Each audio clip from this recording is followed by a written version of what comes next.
Welcome to Flawless Shoe Reviews. Today I'm going to review one of the most popular walking shoes on the market, the Encloud 6. It's seen some major changes compared to the Encloud 5. I'm going to break these down and I'll also explain what it feels like to wear an Encloud shoe like this if you haven't ever wore one before. First of all, I'd like to thank T3 Endurance Sports who kindly provided me with this shoe, but they've no say in the editing process. And they've also provided a 5% discount code which you can use on their website, and it can be found in the description below. So if we look at the top of the shoe, they've increased the width and the volume in the toe box on the Encloud 6 compared to the 5. So it was a problem in the 5 where it's a little bit too tight around your toes. Well, that's not a problem here. Plenty of space, and if you've got a higher arched foot, some of you might have difficulties with a lower volume in the toe box. So that's not a problem with the Encloud 6. So they've really covered the bases of the issues with the Encloud 5.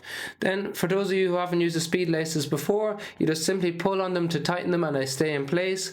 It's a really excellent option. Most of you will just be able to slip your foot in if you got the right size and just off you go without any issues or any need to bend down and pull them tight.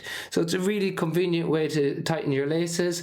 It's got nice padding around the heel cup and it's nice and soft around the heel counter, so it's nice and flexible. So those of you with any sensitivity around your heel like bursitis or Achilles issues will really enjoy the Encloud 6.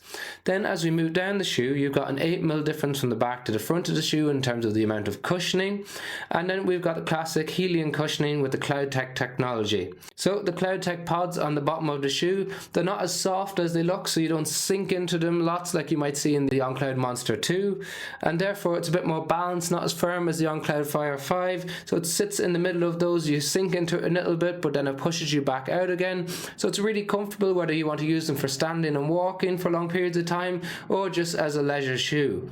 They've got a nice 4-foot rocker which helps with the push-off phase of the gait cycle, but they are quite flexible in the toe box, so those of you with issues around the big toe joint, you may not enjoy that flexibility. But for the majority of the population, you'll find it really comfortable and enjoy the amount of motion that you have available in that forefoot. So overall, it's an excellent option if you want to use it as a leisure shoe or for standing for long periods of time. It's not that it can't be used for running, but it should be used for shorter distances, and you might find the lacing system a little bit of an issue over those shorter distances. If you have any questions on them, please drop them in the comment section below. We've got links to them in the description alongside a discount code if you want to look at picking them up. Otherwise, like and share and subscribing really makes a big difference to the channel. Thanks for watching.